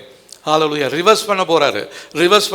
நம்முடைய வாழ்க்கையை ரிவர்ஸ் பண்ண போகிறாரு. முன்னேறி போய் அவமானத்திலையும் நிந்தையில் இருக்கிற நம்முடைய குடும்பத்தை அவர் ரிவர்ஸ் பண்ணும் பொழுது நம்முடைய வாழ்க்கையில் இருக்கிற அவமானங்களும் நிந்தைகளும் இயேசுவின் நாமத்தினாலே நம்மை விட்டு விலகி போக போகிறது. ஆகவே நம்ம ஜெபிப்போம். ஆண்டவரே, எங்களுக்கு கொடுத்ததான அந்த குடும்பத்தை இப்பொழுது நீங்கள் உங்களுடைய டைம் படி, உங்களுடைய நேரத்தின்படி எங்களுடைய வாழ்க்கையை நீங்கள் சரி செய்யும்படியாக நாங்கள் இப்பொழுது அர்ப்பணிக்கிறோம். ஆண்டவரே, முன்னேறி போய்கொண்டு தீமையில் நடந்து கொண்டு இருக்கிற என் பிள்ளைகளுடைய வாழ்க்கை ஆண்டவரே உம்முடைய சித்தத்துக்கு நேராக திருப்பப்படும்படியாக நாங்கள் இப்பொழுது ஒப்பு கொடுத்து ஜெபிக்கிறோம். ஆண்டவரே, எங்களுடைய ஜெபத்தை கேட்டு நீர் எங்களுக்கு பதில் கொடுக்க போதுமானவராக இருக்கிறீங்க. ஆண்டவரே, நீங்கள் எங்களுடைய குடும்பத்தை கொடுத்ததற்கு ஒரு நோக்கம் உண்டு, எங்களுடைய பிள்ளைகளை கொடுத்ததுக்கு ஒரு நோக்கம் உண்டு. ஆண்டவரே, நீங்கள் எங்களுக்கு ஒரு பெரிய வேலையை கொடுத்துருக்கிறீங்க. அந்த வேலையை நாங்கள் உணர முடியாமல் உலக பிரகாரமான வேலைகளுக்காக நாங்கள் ஓடி இருக்கிறோம். எங்களுடைய பணம் சம்பாதிக்கணும், எங்களுடைய அந்தஸ்து பெருகணும், எங்களுக்கு பெருமை வரணும்னு தான் நாங்கள் ஓடி இருக்கோம் ஒழிய எங்களுடைய குடும்பத்தை நீங்கள் நடத்த முடியாது. நீங்கள் கொடுத்ததான அந்த உத்தரவாதத்தை நாங்கள் உணர முடியாமல் போயிட்டோம். ஆண்டவரே, எங்களை தயவாய் மன்னிங்க ஆண்டவரே. எங்களுடைய மீறுதல்களை மன்னிங்க ஆண்டவரே. எங்களுடைய குறைகளை மன்னிங்க ஆண்டவரே. இந்த நாளில் நாங்கள் ஒரு தீர்மானம் எடுக்கிறோம். நாங்கள் இழந்து போன எல்லாவற்றையும் மீண்டுமாய் பெற்றுக்கொள்ளும்படியாய் கர்த்தர் இந்த நாட்களிலே உதவி செய்யும்படியாய் நாங்கள் சொல்லி ஜெபிக்கிறோம் ஆண்டவரே. ஹல்லேலூயா. ஸ்தோத்திரம். இவ்விதமாக தேவன் தன்னுடைய கரத்தில் கொடுத்ததான உத்தரவாதத்தை 100க்கு 100 செய்து முடித்ததான அநேக மனிதர்களை குறித்து நம்ம பார்க்கிறோம். அதில் ஒரு சிலரை நம்ம பார்க்க போகிறோம். வேதத்தில் நிறைய பேர் இருக்கிறாங்க. கர்த்தர் அவர்களை நம்பி கொடுத்ததான அந்த வேலையை உண்மையும் உத்தமமாக செய்தாங்க. அதில் முதலாவது பார்த்திங்கன்னா நோவாவை நம்பி ஒரு பெரிய வேலையை கொடுத்தாரு. எல்லா முழு உலகமும் சீரழிந்து கொடுமைகளுக்குள்ளாக போய் கொண்டிருக்கும் பொழுது அந்த முழு உலகத்தின் மேலேயும் கர்த்தருடைய கண்களில் ஒரு கோபம் வந்துடுச்சு. அப்போ இவங்களை எல்லாத்தையும் அழிக்கணும்னு சொல்லி அவர் பார்க்கும் பொழுது அதில் நோவாவுக்கோ கர்த்தருடைய கண்களிலே கிருபை கிடைத்தது. அதனால் நோவாவை தெரிந்து கொண்டார். அவன் கையில் ஒரு பெரிய பொறுப்பை கொடுத்தாரு. நீ கொப்பேர் மரத்தினால ஒரு பேழை உண்டு பண்ணு. அவன் விசுவாசித்தான். பார்த்தீங்கன்னா எபிரேயர் 11ஆம் அதிகாரம்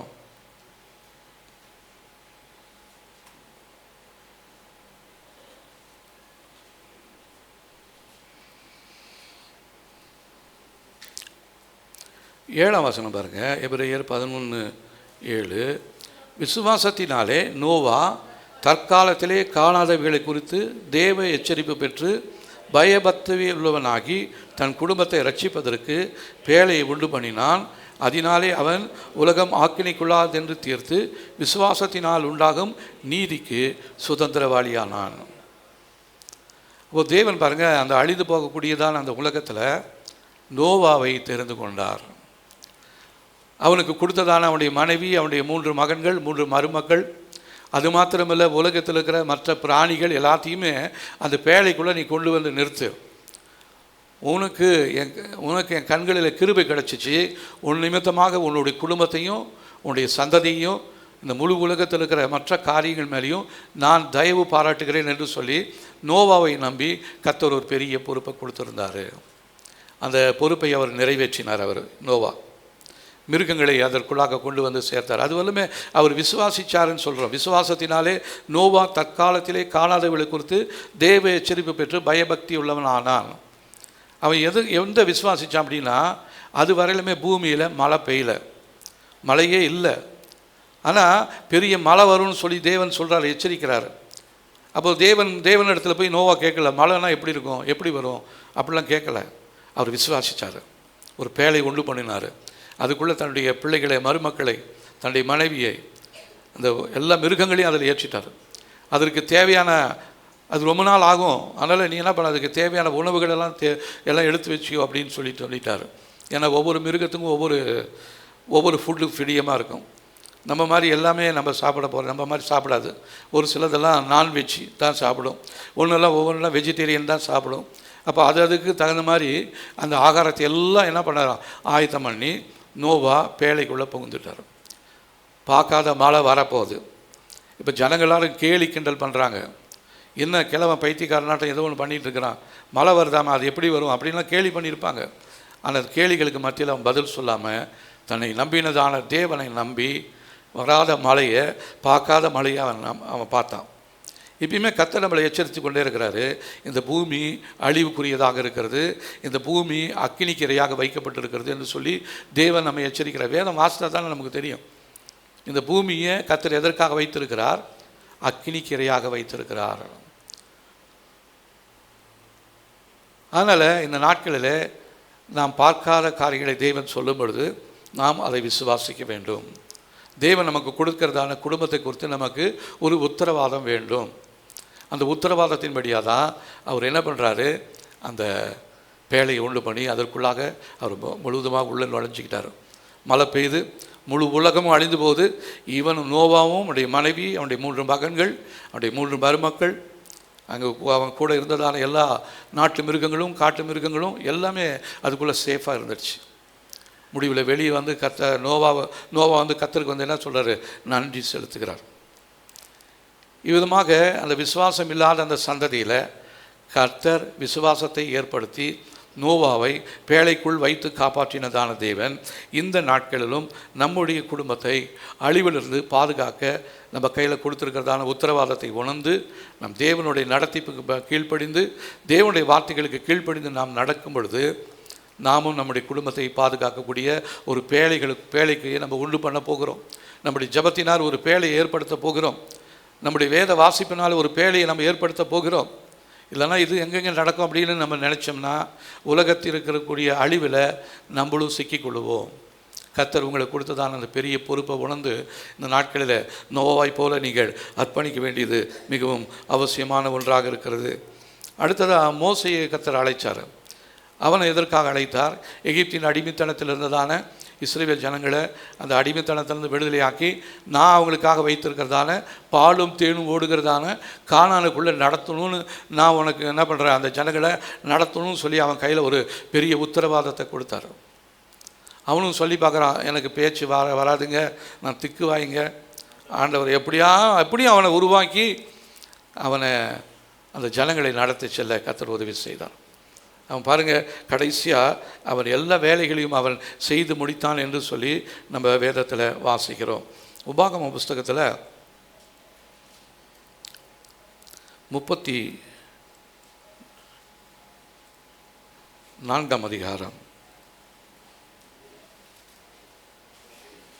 உபாகமும் 34ஆம் அதிகாரம் 10ஆம் வசனத்திலையும் 10ஆம் வசனத்திலிருந்து 12ஆவது வசனம் வரலும் நம்ம வாசிக்கலாம் பாருங்கள்.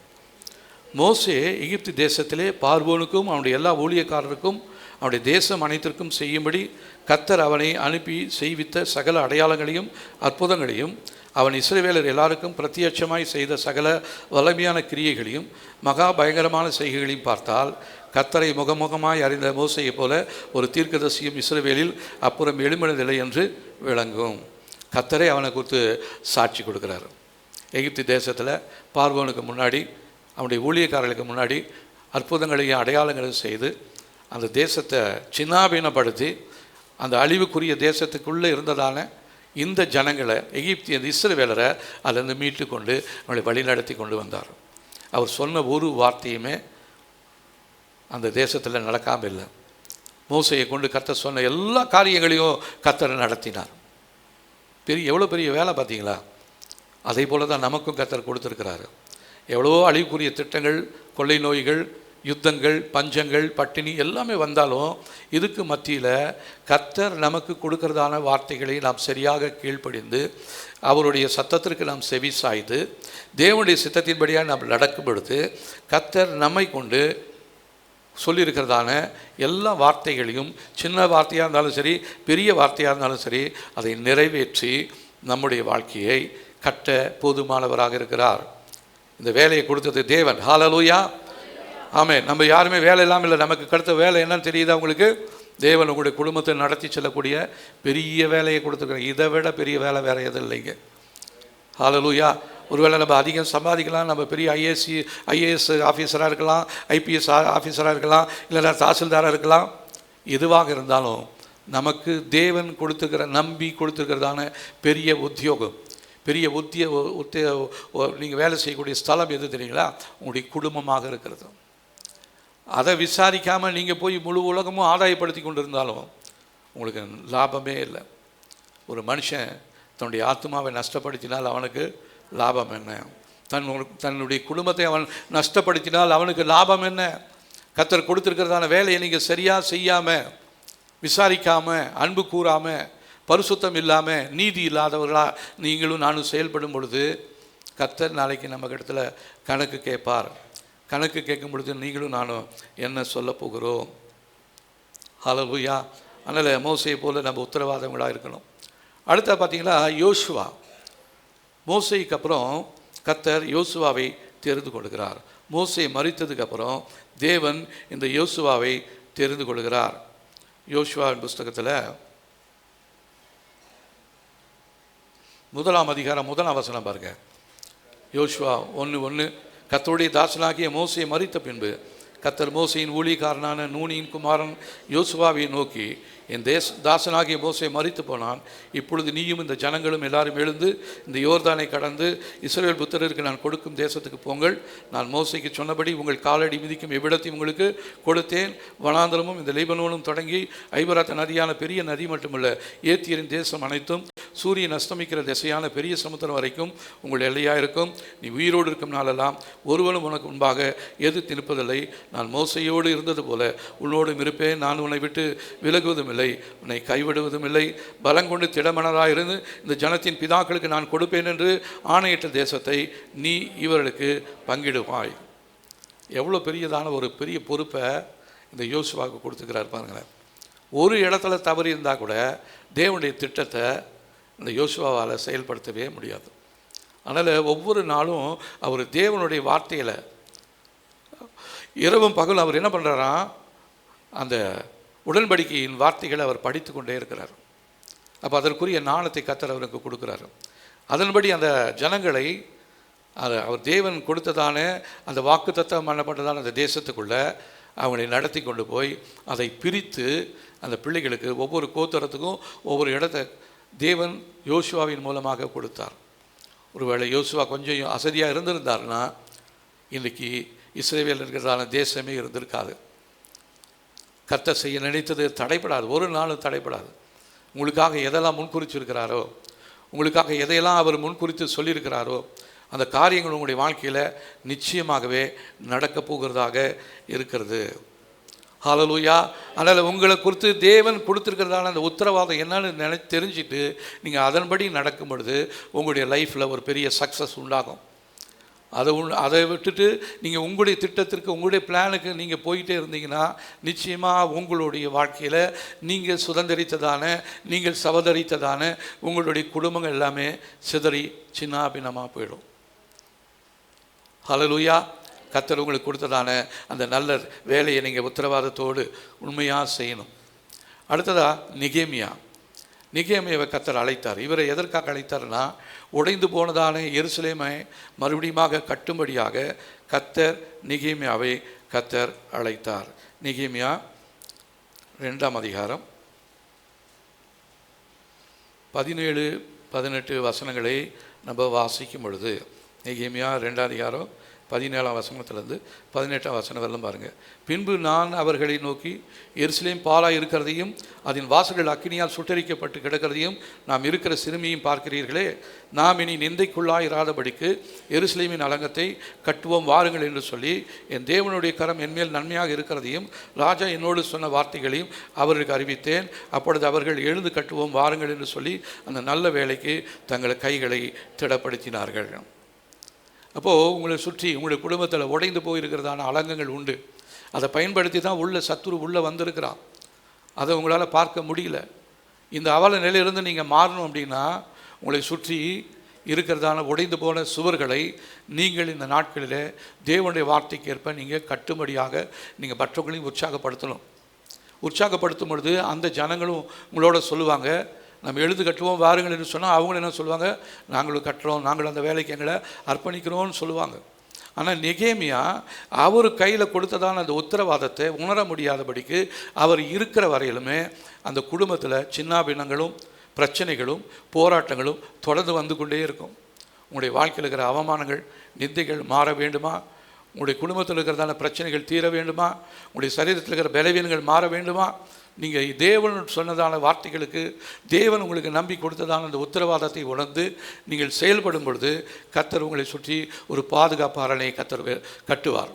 எந்த தீமையான காரியங்களும் உங்களுக்குள்ளே நுழைய முடியாது. இதுவரை நீங்கள் பார்த்ததான தீமையான காரியங்கள் உங்களுடைய எல்லைகளை விட்டு வெளியேறும்படியாக தேவன் இந்த நாட்களிலே உதவி செய்ய போதுமானவராக இருக்கிறார். ஆனால் இவ்விதமாக தேவன் நமக்கு கொடுத்ததான அந்த வேலையில் நம்ம உண்மை உள்ளவர்களாக இருக்கலைன்னா, உண்மை உள்ளவர்களாக இருக்கணும்னு சொன்னால் சில காரியங்களை நம்ம செஞ்சே ஆகணும். தேவன் உங்களை கொடுத்துக்கிறதான திட்டங்கள் சில நேரத்தில் இடையூறுகளால் நிறைந்திருக்கலாம். ஆனால் அது சுகமானதாக இருக்கும். உங்களுடைய வாழ்க்கையில் காணப்படுகிற பிரச்சனைகள் ஒருவேளை உங்களுக்கு பெரிய ஒரு போராட்டமாக இருக்கலாம். ஆனால் அந்த போராட்டமும் உங்களுக்கு பெரிய ஒரு சுமையாக இருக்காது, அது ஒரு சுகமானதாக இருக்கும். ஆபிரகாமை குறித்து கர்த்தர் ஒரு திட்டம் வைத்திருந்தார். நீ எழுந்து, ஆபிரகாமுக்கு பார்த்தாங்க, ஆதியாகமம் 12ஆம் அதிகாரம் 1ஆம் வசனத்தில் பாருங்கள். நீ எழுந்து உன் தகப்பன் வீட்டையும் பாருங்கள். ஆதியாகமம்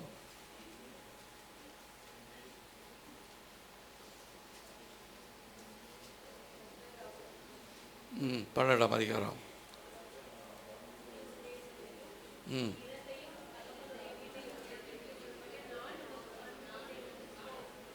ஆமாம். இப்போது ஆபிரகாமை ஒரு பெரிய ஜாதியாக்கணும்னு கர்த்தர் திட்டம் வச்சுருக்கிறாரு. ஆனால் அதுக்கு முன்னாடி கர்த்தர் கொடுத்ததான ஒரு வேலை, பெரிய வேலை. அவன் என்ன பண்ணணுமா, தன்னுடைய தகப்பன் தாய் வீட்டை விட்டு கர்த்தர் காண்பிக்கிறதான தேசத்துக்கு அவன் போகணும். அது சற்று சிரமம்தான். ஆனால் கர்த்தர் அவளை குறித்து வைத்திருக்கிற ஒரு நோக்கம் இருக்குது. இவனை கொண்டு நான் ஒரு பெரிய ஜாதியை உருவாக்க போகிறேன், அதற்காக நான் உன்னை ஆயத்தப்படுத்தியிருக்கிறேன். அதுக்காக நீ என்ன பண்ண, உட்காந்துருக்காத, நீ எழுந்து உன்னுடைய உறவுகளெல்லாம் விட்டுட்டு, உன் சொந்தங்களெல்லாம் விட்டுட்டு நான் உனக்கு காண்பிக்கிறதான தேசத்துக்கு நீ புறப்பட்டு போ அப்படின்னு சொல்லி ஒரு பெரிய வேலையை கர்த்தர் கொடுக்குறார். அதனால் ஆபிரகாம் இன்றைக்கி விசுவாசிகளுடைய தகப்பனாக, முழு உலகத்துக்கும் அவன் தான் தகப்பனாக இருக்கிறான். அந்த அந்தஸ்து அவனுக்கு எவ்விதமாக கிடைச்சதுன்னு சொன்னால், அந்த நாளில் அவன் சும்மா இருந்திருந்தான்னா, கர்த்தருடைய வார்த்தைகளுக்கு கீழ்ப்படியாமல் இருந்திருந்தானா, அவனுடைய வாழ்க்கையில் இந்த ஆசீர்வாதங்கள் நிறைவேறி இருக்கவே முடியாது. இன்னும் முழு உலகமுமே அவனுடைய சந்ததியினால் நிரம்பி இருக்கிறது. வானத்தின் நட்சத்திரங்களைப் போல, கடற்கரையில் இருக்கிற மணல்களைப் போல கர்த்தர் அவனுடைய சந்ததியை பெருகச் செய்வதற்கு காரணம், அன்றைக்கு ஆபிரகாம் தேவனுடைய திட்டத்திற்கு அவன் தன்னை ஒப்பு கொடுத்தார். அதுதான் நம்முடைய வாழ்க்கையிலுமே தேவன் செய்ய சொன்னதான அந்த காரியங்கள் நாம் செய்ய வேண்டும். தேவன் நமக்கு கொடுக்கிறதான காரியத்தில் நம்ம உண்மையுள்ளவர்களாக இருக்கணும். ஸ்தோத்திரம் ஆண்டவரே. இந்த நாளிலே கர்த்தர் நமக்கு கொடுத்ததான அந்த காரியத்தை நாம் உண்மையுள்ளவர்களாய் செய்யணும். யோசேப்பு பார்த்திங்கன்னா, யோசேப்பும் அவனுடைய குடும்பத்தை பஞ்ச காலத்திலேருந்து மீட்கணும்னு சொல்லி ஒரு பெரிய பொறுப்பை யோசேப்புக்கிட்ட வைத்திருந்தார். அவன் 17 வயசாக இருக்கும் பொழுது சொப்பனத்தை பார்த்தான். ஆனால் அந்த சொப்பனம் நிறைவேற வரையிலுமே அவன் பலவிதமான பாடுகளுக்கு மத்தியில் போனான். குழியில் தூக்கி போடப்பட்ட சொந்த சகோதரர்களால் அடிமையாக விற்கப்பட்டாங்க. அரண்மனையில் இருந்த பொழுது செய்யாத தவறை செஞ்சேன்னு சொல்லி அவன் மேலே தவறாக குற்றம் சாட்டி அவனை ஜெயிலுக்குள்ளே போடுறாங்க. கர்த்தர் படிப்படியாக அவனுடைய வாழ்க்கையை அந்த தேசத்தினுடைய அதிபதியாக அவனை மாற்றும் வரையிலும் கர்த்தர் சொன்னதான நன்மைகள் அவனுடைய வாழ்க்கையில் நடந்தது. அப்போ யோசேப்பை பார்த்து நம்ம கேட்டோம்னா, உனக்கு எப்படி இவ்வளோ பெரிய மேன்மை வந்ததுன்னு சொன்னால் அவன் சொல்லுவார், என் வாழ்க்கையை நான் சற்று திரும்பி பார்க்குறேன். என் வாழ்க்கையில் நான் பட்ட அவமானங்கள், நிந்தைகள், நான் செய்யாத தவறு, என்னை குழியில் தூக்கி போட்டாங்க என் சொந்த சகோதரர்கள். நான் வேலை செஞ்சுட்டு இருந்த வீட்டில் என்னை அவமானப்படுத்தி என் மேலே பொய்யான குற்றம் சாட்டி என்னை ஜெயிலுக்குள்ளே போட்டாங்க. ஆனாலும் கர்த்தர் என் கூட ஜெயிலுக்குள்ளே இருந்தார். அந்த சாட்சி நம்மளால் சொல்ல முடியுமா? ஒருவேளை நீங்கள் ஜெயிலுக்குள்ளே போடப்பட்டிருந்தாலும், தனிமையாக இருந்தாலும், உங்களுடைய சாட்சி அநேகருக்கு ஒரு பெரிய உதவியாக இருக்கும். விசுவாசத்தில் வளர கர்த்தர் உங்களை உபயோகப்படுத்துவார். யோசேப்பு கையில் கொடுத்ததான அந்த உத்தரவாதத்தை அவர் சரி செய்யும்படியாக அவர் சிறைச்சாலையில் வேதனையோடு இருந்தார். ஆனாலும் ஏற்ற நேரத்தில் கர்த்தர் அந்த சிறைச்சாலையில் இருந்ததான அவரை விடுதலை பண்ணி அந்த தேசத்தில் பார்வோனுக்கு அடுத்த மனிதனாக அவனை ஒப்பு கொடுத்தார். அவனுக்கு கொடுக்கப்பட்ட அதிகாரங்களெல்லாம் பார்த்தீங்கன்னா, உத்தரவு இல்லாமல் ஒருத்தனும் தன்னுடைய தலையவோ கையை காலவோ அசைக்கக்கூடாதுன்னு சொல்லி ஒரு பெரிய உத்தரவாதத்தை கர்த்தர் அவனுக்கு கொடுத்துருந்தார். அப்போ எவ்வளோ மேன்மை பார்த்துங்க. இந்த மேன்மையெல்லாம் கிடைத்ததற்கு காரணம் அவன் தன்னை தேவ சித்தத்துக்கு ஒப்பு கொடுத்தான். பலவிதமான நிந்தைகள், செய்யப்படாத குற்றங்களை சொல்லி அவனை அவமானப்படுத்தும் பொழுது அதுக்கு மத்தியில் அவன் தேவ வார்த்தையினால் நிரம்பி சந்தோஷப்பட்டான். உங்கள் மேலே பொய்யான அவதூறுகளை சொல்லும் பொழுது நமக்கு தேவன் என்ன சொல்கிறாரு? நீங்கள் சந்தோஷப்பட்டு களி கூறுங்கள். இப்போ நம்முடைய வாழ்க்கையில் விதமான நிந்தைகளெல்லாம் வரும். அந்த நேரத்தில் நம்ம சந்தோஷப்பட்டு களி கூறணும். அப்போ தான் கர்த்தர் நம்மை கொண்டு வைத்திருக்கிற நோக்கம் நம்முடைய வாழ்க்கையில் அவர் நிறைவேற்ற அவர் போதுமானவராக இருக்கிறார். யோனா பார்த்திங்கன்னா, அவனும் தன்னுடைய வாழ்க்கையில் ஆண்டவர் வந்து ஒரு நோக்கத்தை வைத்து அவனை நினிவேக்கு அனுப்புகிறாரு. ஆனால் அவன் நினிவேக்கு போகாமல் தர்சீசுக்கு போகிறான். ஆனால் கர்த்தர் அவனை கொண்டு செய்ய நினைத்ததான எல்லா காரியங்களையும் மறுபடியுமாக கர்த்தர் அந்த யோனாவுடைய வாழ்க்கையில் அவனை திருப்பியுமாக கொண்டு வருகிறார். யோனாவின் புஸ்தகத்தில் பார்த்தீங்கன்னா,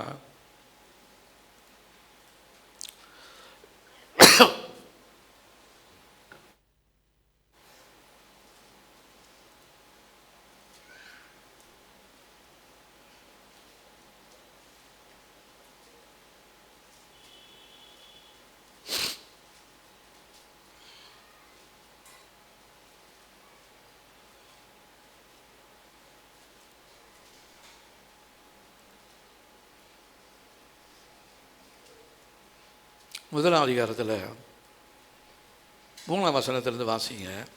அப்பொழுது யோனா கர்த்தருடைய சமூகத்திற்கு விலகி தர்ஷீசுக்கு ஓடி போகும்படி எழுந்து யோப்பாவுக்கு போய் தர்ஷீசுக்கு போகிற ஒரு கப்பலை கண்டு கூலி கொடுத்து தான் கர்த்தருடைய சமூகத்திலிருந்து விலகும்படி அவர்களோடு தர்ஷீசுக்கு போக கப்பல் ஏறினான். கர்த்தர் சமுத்திரத்தின் மேல் பெருங்காற்றை வரவிட்டார். அதனால் கடலிலே கப்பல் உடையும் என்று நினைக்கத்தக்கதாய் பெரிய கொந்தளிப்பு உண்டாயிற்று. அப்பொழுது கப்பற்காரர்கள் பயந்து அவனவன் தன் தேவனை நோக்கி வேண்டுதல் செய்து பாரத்தை லேசாக்கும்படி கப்பலிலே இருந்த சரக்குகளை சமுத்திரத்தில் எரிந்து விட்டார்கள். யோனோவா என்றால் கப்பலின் கீழ்த்தட்டில் இறங்கி போய் படுத்துக்கொண்டு அயர்ந்த நித்திரை பண்ணினார். யார் எக்கேடு கேட்டால் எனக்கு நல்லா தூக்கம் வருது. தேவனுடைய திட்டத்துக்கு மாறாக நான் என்ன பண்ணுறேன்? அவர் போக சொன்ன இடத்துக்கு நான் போகல. அவர் செய்ய சொன்ன வேலையை நான் செய்யலை. நான் வேறு இடத்துக்கு போகிறேன்னு கப்பலில் போனாலும் தேவன் அவனை விடவே இல்லை. நீ ஓடிட்டா இருக்கிற, உன்னை கொண்டு நான் என்ன செய்யணும்னு திட்டம் வச்சிருக்கிறேனோ அதை நான் நிறைவேற்ற போகிறேன். அந்த வல்லமை தேவனுடைய சமூகத்திலிருந்து நமக்கு இந்த நேரத்தில் நமக்கு நேராக வருகிறது. ஆனால் தேவனுடைய வார்த்தைகளுக்கு கீழ்ப்படிந்து அவருடைய திட்டத்தின்படி சித்தத்தின்படி நடக்கும் பொழுது கர்த்தர் நம்முடைய வாழ்க்கையில் ஒரு பெரிய ஆசீர்வாதத்தை கட்டளிடுவார்.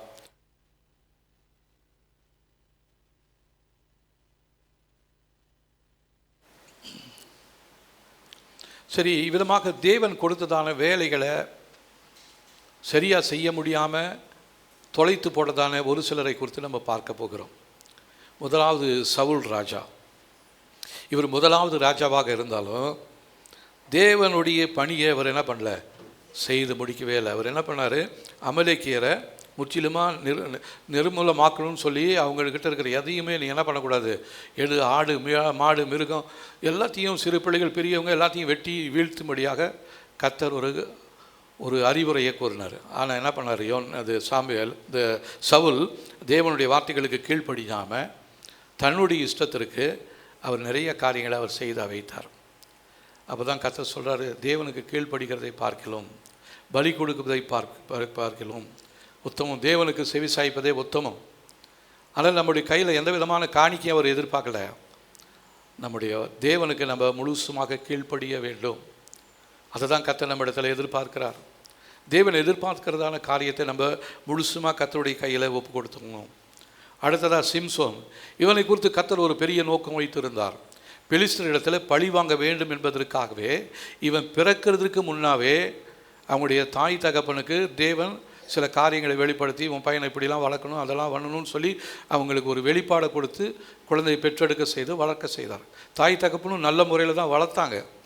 ஆனால் இவனுக்குள்ளர இருந்ததான ஒரு விதமான இச்சையினாவே இவன் என்ன பண்ணிடுச்சு, தேவ சித்தத்துக்கு மாறாக இவன் தன்னுடைய இஷ்டத்தை தெரிந்து கொண்டு ஓட ஆரம்பித்ததினாலே இவனுடைய இறுதி நாட்களில் கண்ணு குளிராகி ஜெயிலில் மாவரைச்சு கொண்டிருக்கிறான். மகிமையாக இருக்க வேண்டியதான இவன் ஒரு கழுதை தாடை எலும்பினால் எத்தனையோ பேரை சாகடிச்சவன் இன்றைக்கி ஒரு பெண்ணின் மடியில் படுத்து கொண்டு தேவன் தந்ததான அபிஷேகத்தை இழந்து போய்விட்டான். அப்போது தேவன் கொடுத்ததான வேலையை உத்தரவாதம் இல்லாமல் செய்யும் பொழுது நம்முடைய வாழ்க்கையில் அவமானங்களும் நிந்தைகளும் தான் மேலாகி கொண்டே இருக்கிறது. அதனால் கர்த்தர் நம்ம எச்சரிக்கிறார். உங்களுக்கு உலக பிரகாரமான அந்த காரியம் வேணுமா, இல்லை என்னுடைய சமூகத்தில் நான் கொடுக்கறதான திட்டத்தின்படி நீ நடக்க போறியா, உன்னுடைய இச்சைகளுக்கு தகுந்த மாதிரி நீ நடக்க போறியா, இல்லைன்னா என் சமூகத்தில் உன்னை முழுதுமாக அர்ப்பணிக்க போகிறியா? கர்த்தர் நம்மை எச்சரித்து கொண்டே இருக்கிறார். இந்த நாட்களில் தேவனுடைய சத்தத்திற்கு நம்ம செவி சாய்க்க போகிறோம். ஹல்லேலூயா. ஆமாம். அடுத்ததாக பார்த்தீங்கன்னா யூதாஸ் காரியத்து. இவனும் இயேசுவால் தெரிந்து கொள்ளப்பட்டவன் தான். 12 சீசர்களில் முக்கியமான ஆள். இயேசு கிறிஸ்து பார்வை, குருடர்களுக்கு பார்வை கொடுக்க பொழுது, முடர்கள் எழுந்து நடக்கும் பொழுது ஊழியத்தெல்லாம் உடனுக்கு பார்த்தவன். 5 அப்போ 2 மீன்களை 5000 பேருக்கு பங்கிட்டு போட்டவன். இவனும் பங்கிட்டான். எல்லா வேலைகளையும் செஞ்சு கொண்டே இருந்தான். கடைசி நேரத்தில் என்ன பண்ணிட்டான், இயேசுவை முத்தத்தினாலே காட்டி கொடுத்தான். அப்போ அவனுக்கு கையில் கொடுக்கப்பட்டதான அந்த உத்தரவாதத்தை அவன் உணர்ந்து செயல்படாமல் தனக்கு கெடுத்ததான அந்த அந்த ஊழியத்தினுடைய தன்மையை புரியாமல் அவன் என்ன பண்ணிட்டான், அதை இழந்து போட்டுட்டான். ஆனால் கர்த்தர் நம்ம அந்த மாதிரி நம்ம ஒரு வேளை காட்டி கொடுத்துருந்தாலும், தேவனுக்கு விரோதமான காரியங்களை செய்து கொண்டிருந்தாலும் கர்த்தர் நம்மை மறுபடியுமாக அழைக்கிறார். யூதாஸுக்கு ஒரு இரக்கம் இல்லை, ஆனால் உங்களுக்கும் எனக்கும் இந்த வேளையில் ஒரு இரக்கத்தை கர்த்தர் கொடுத்திருக்கிறார். நீங்கள் பிறக்கிறதுக்கு முன்னாடியே கர்த்தர் உங்களை தெரிந்து கொண்டு இருக்கிறார். உங்கள் மேலே ஒரு பெரிய நோக்கத்தை கர்த்தர் வைத்திருக்கிறார். அந்த நோக்கத்தை நிறைவேற்றும்படியாக நீங்கள் ஒப்பு கொடுக்கும் பொழுது கர்த்தர் உங்களுடைய வாழ்க்கையில் ஒரு பெரிய ஆசீர்வாதத்தை கொடுக்க போதுமானவராக இருக்கிறார். தேவன் நம்மை அடிமைகளாக தெரிந்து கொள்ளவில்லை. ஹல்லேலூயா. ஆமாம். ரோமருக்கு எழுதின நிருபம் 8ஆம் அதிகாரம்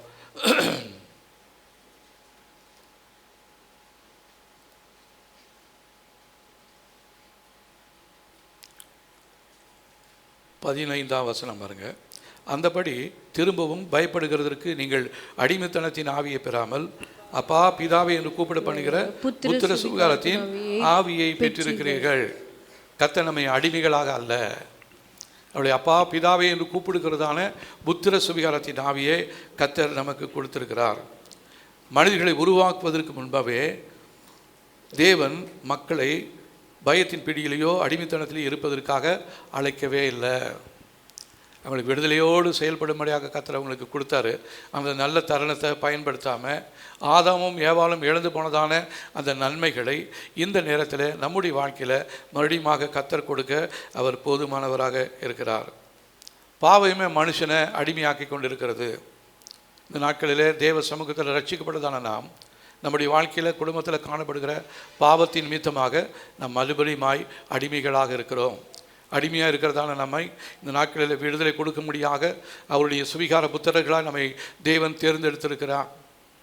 ஆகவே பாவத்தின் அடிமைத்தனத்திலிருந்து ஒருவேளை பாவ காரியங்களினால் சிக்கி கொண்டிருப்போமானால் கர்த்தர் இந்த நேரத்தில் எச்சரிக்கிறார். நான் உன்னை ரட்சித்ததற்கு, உனக்கு விடுதலை கொடுத்ததற்கு, உனக்கு பரிசுத்தாவியானவரை கொடுத்ததற்கு ஒரு நோக்கம் உண்டு. உன் மேலே ஒரு பெரிய தெய்வீக நோக்கம் ஒன்று உண்டு. அதற்காகவே நீ அழைக்கப்பட்டிருக்கிற. ஏதோ நேற்று முந்தா நாள் இல்லை, நீ பிறக்கிறதுக்கு முன்னாடியே உன்னை குறித்து நான் ஒரு தீர்மானம் வைத்திருக்கிறேன். அந்த தீர்மானத்தின்படி தான் நீ ரட்சிக்கப்பட்டிருக்கிற.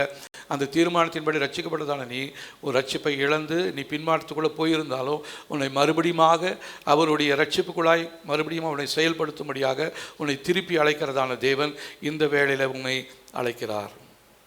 நம்ம என்ன பதில் சொல்ல போகிறோம்? தேவ சமூகத்தில் நீங்களும் நானும் கர்த்தருடைய சித்தத்திற்கு ஒப்பு கொடுக்க போகிறோம். முதலாவது தேவன் என்னை குறித்து வைத்திருக்கிற நோக்கம் என்ன அப்படின்னு சொல்லி அவர்கிட்ட கேட்போம். அந்த நோக்கத்தின்படி அதன்படி நடக்க தேவனிடத்தில் கிருபையை கேட்க போகிறோம். இன்றைக்கி நம்ம எதை நாம் நேசிக்கிறோம்? தேவன் நம்மை பார்த்து கேட்குறாரு, என்னை நேசிக்கின்றாயா? பேதுருவை பார்த்து சொன்னார், நீ என்னை நேசிக்கிறியா? நீ என்னை நேசிக்கிறியா? அதே கேள்வியை தான் கர்த்தர் போய் பார்த்து கேட்குறாரு. நான் உனக்கு கொடுத்ததான அந்த வேலையை, என் நாமத்தை நீ நேசிக்கிறியா? என் சித்தத்தை நீ நேசிக்கிறியா? இல்லை அதை விட்டுட்டு உலக பிரகாரமான காரியங்களில் உன்னுடைய மனசும் உன்னுடைய இருதயமும் சென்று கொண்டிருக்கிறதா? எதை நீ நேசிக்கிறாய்? தேவ சமூகத்தில் ஒப்பு கொடுக்க போகிறோம்.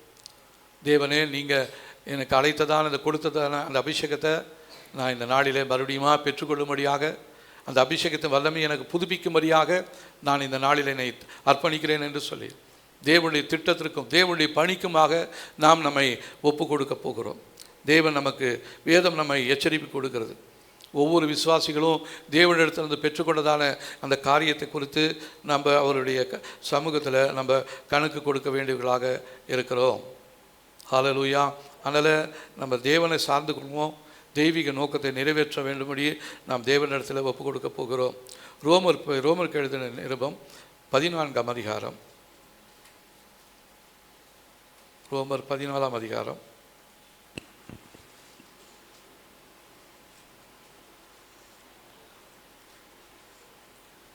12ஆம் வசனம் பாருங்க. ஆதலால் நம்மில் ஒவ்வொருவனும் தன்னை குறித்து தேவனுக்கு கணக்கு ஒப்புவிப்பான். தேவன் கொடுத்ததான அந்த வேலையை குறித்து நம்மக்கிட்ட கணக்கு கேட்கும் பொழுது நம்ம அவரிடத்துல கணக்கு ஒப்புவிக்க வேண்டும். எனக்கு தெரியாத ஆண்டவரே அப்படிலாம் சொல்ல முடியாது. இந்த நாளில் கர்த்தர் நம்மளோட தான் பேசிகிட்டே இருக்கிறாரு. உனக்கு கொடுத்ததான அந்த வேலையை, அந்த அழைப்பை நீ உண்மையாக காத்துக்கொண்டு எனக்காக ஓடுறியா, அல்ல உன்னுடைய இஷ்டத்துக்கு திரும்பி ஓடிக்கிட்டே இருக்கிறியா? நான் கணக்கு கேட்க போகிறேன். கணக்கு கேட்கும் பொழுது நீ என்ன என்கிட்ட கணக்கு சொல்ல போகிற? என்ன பதில் சொல்ல போகிற? பவுல் அப்போஸ்தலன் சொல்கிறாரு, 2 தீமோத்தேயு 4ஆம் அதிகாரம் 7ஆம் வசனத்தில் அவர் சாட்சி சொல்கிறாரு, நல்ல போராட்டத்தை போராடினேன், ஓட்டத்தை முடித்தேன், விசுவாசத்தை காத்துக்கொண்டேன். இது அவருடைய சாட்சி.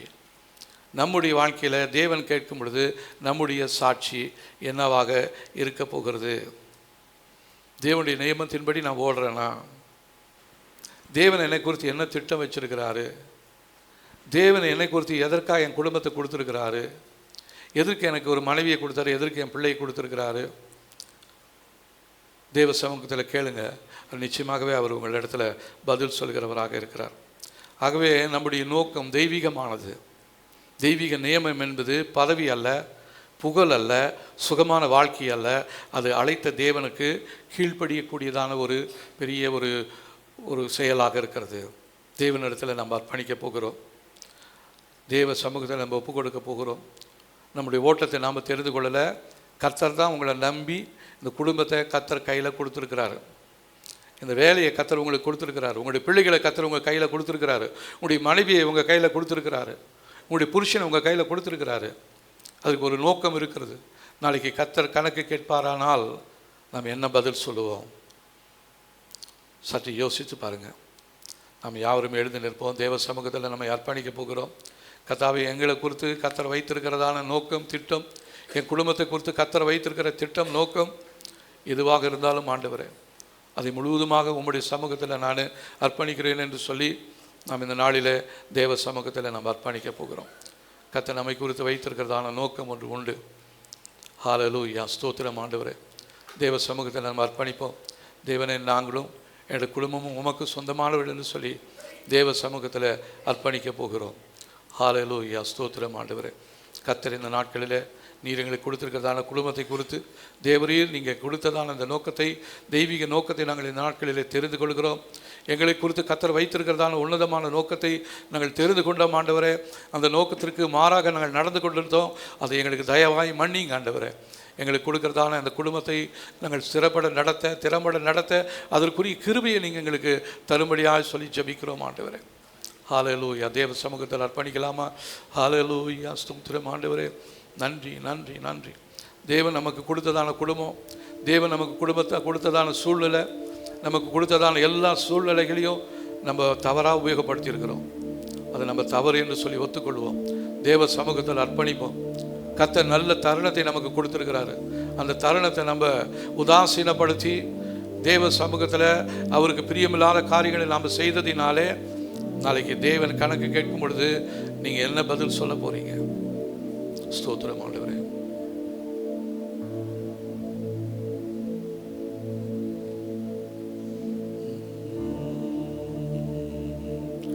நானும் என் வீட்டார் மகனும்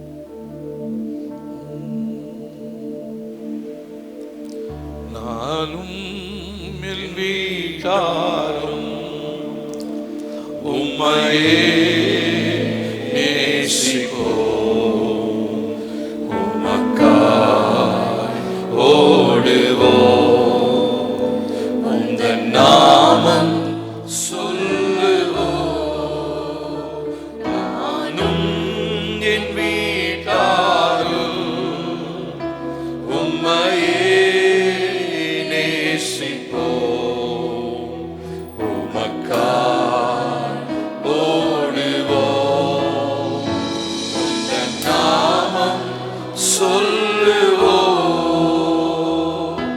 கைவிடா தெய்வமே, கருணையின் சிகரமே, மெய்யான தீபமே, என் வாழ்வின் பாக்கியமே. கைவிடா தெய்வமே, கருணையின் சிகரமே, மெய்யான தீபமே, என் வாழ்வின் பாக்கியமே.